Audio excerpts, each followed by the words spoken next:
নমস্কার বন্ধুরা, সবাইকে স্বাগত ফিজার গ্রামীণ রান্নাঘরে। আজকে আমি বানাবো ট্যাংরা মাছের চচ্চড়ি রেসিপি। খুব কম মশলায় আমি এই চচ্চড়িটা বানাবো, আর এতেই এটা খুব টেস্টি হয়। তো প্রথমেই আমি মাছগুলোকে পরিষ্কার করে ধুয়ে নিব। আমি মাছ কেটে ধুয়ে নিয়ে এসেছি, আর একটু পরিষ্কার করে ধুবো। আমি একটা বড় মাটির পাত্রে এটা ধুয়ে নিব। পাত্রটা দেখে মনে হচ্ছে বন্ধুরা উপরে মাটি লেগে আছে, কিন্তু না, এটা বালি সিমেন্ট লেগে আছে। মাছটাকে এভাবে ঝাঁকিয়ে ঝাঁকিয়ে ধুতে হবে। আমি আর একবার ধুয়ে নিব। ছোট মাছ একটু বেশি ধুতে হয়। আপনারা দেখতে থাকুন বন্ধুরা, গ্রাম্য পদ্ধতিতে কম মশলায় এই মাছের চচ্চড়ি রেসিপি।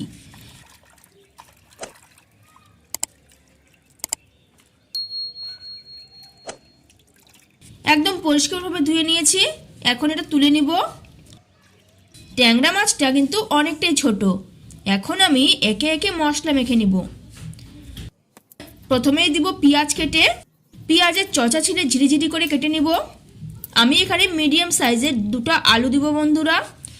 যে কোনো চচ্চড়িতে আলু দিলে স্বাদ কিন্তু অনেকটাই বেড়ে যায়, আর চচ্চড়ির আলু খেতেও দারুণ লাগে। আমি বড় সাইজের 3টা পেঁয়াজ দিব। পেঁয়াজ একটু বেশি দেওয়ার ফলে চচ্চড়িটা একটা মাখো মাখো ভাব আসবে।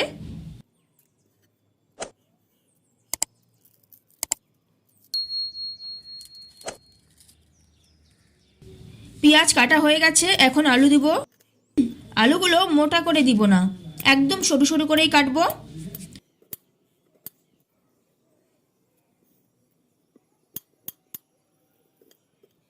আলুও কাটা হয়ে গেল। এখন আলু পেঁয়াজ ভালো করে ধুয়ে নিব। এটাও ঝাঁকিয়ে ঝাঁকিয়ে ধুবো। হয়ে গেছে, তুলে নিলাম।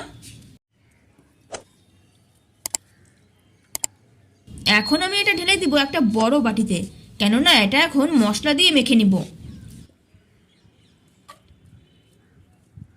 দিব ট্যাংরা মাছ। এবারে দিব হলুদ গুঁড়ো, নুন। আমি বেটে রেখে দিয়েছি জিরা আর রসুন, একে একে দিয়ে দিব।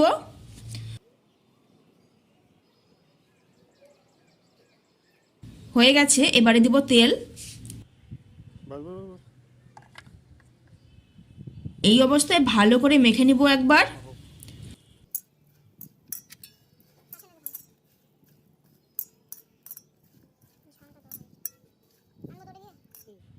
শেষে দিব আমি লঙ্কা গুঁড়ো।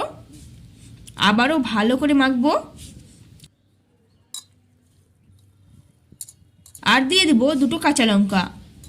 মশলা দেওয়া আমার কমপ্লিট হয়ে গেছে। এবারে জল দিব, আর উনুনটা ধরিয়ে নিব। ধরেও গেছে উনুনটা।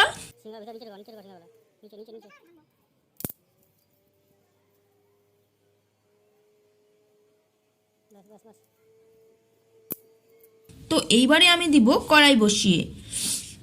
কড়াই গরম হয়ে গেলে বন্ধুরা দিয়ে দিব আমি চচ্চড়িটা। এবারে দিব পরিমাণ মতন জল। আমি জল একবারেই দিব, পরে আর কিন্তু কোনো জল দিব না। আপনারা আন্দাজ মতো জল দেবেন, যাতে করে পরে আর দিতে না হয়। দিয়ে দিলাম ঢেলে।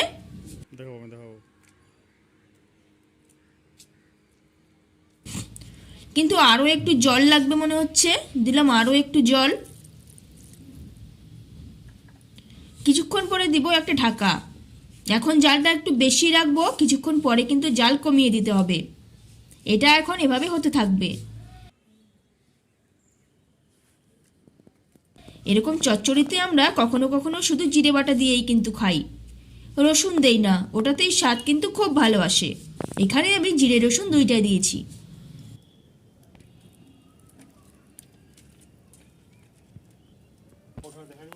আপনাদের একবার ঢাকনা তুলে দেখাই।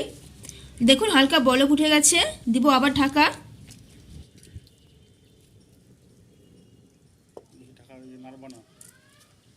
তরকারি পুরোপুরি বলক উঠছে। আমি আপনাদের দেখানোর জন্য বারবার ঢাকা তুলছি, এতবার ঢাকা তোলার কিন্তু কোনো দরকার নেই। ছোট মাছের চচ্চড়ি ভাত, মুড়ি, রুটি সব কিছুর সাথেই কিন্তু দারুণ লাগে খেতে। বিশেষ করে মুড়ির সাথে খেতে বেশি ভালো লাগে। আমি এখানে কাঁচা লঙ্কা 2টো দিয়েছি বন্ধুরা, আপনারা বেশিও দিতে পারেন। আমাদের এই কাঁচা লঙ্কাগুলো কিন্তু খুব ঝাল।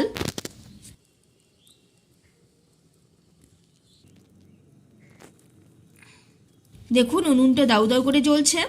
এখন আমি দিয়ে দিব ধনেপাতা। এতে খুব ভালো একটা গন্ধ আসবে আর খাবারের স্বাদ আরও বাড়িয়ে দিবে। দিলাম আবার ঢাকা। জল অনেকটাই শুকিয়ে গেছে, এই অবস্থায় আঁচ একদম কমিয়ে দিতে হবে।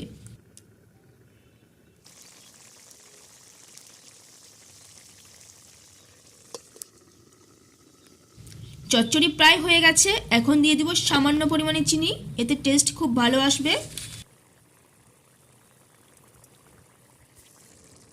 দেখুন আমি আঁচ একদম কমিয়ে দিয়েছি, একটা খড়ি হালকাভাবে জ্বলছে, এর বেশি জাল আমি দিব না।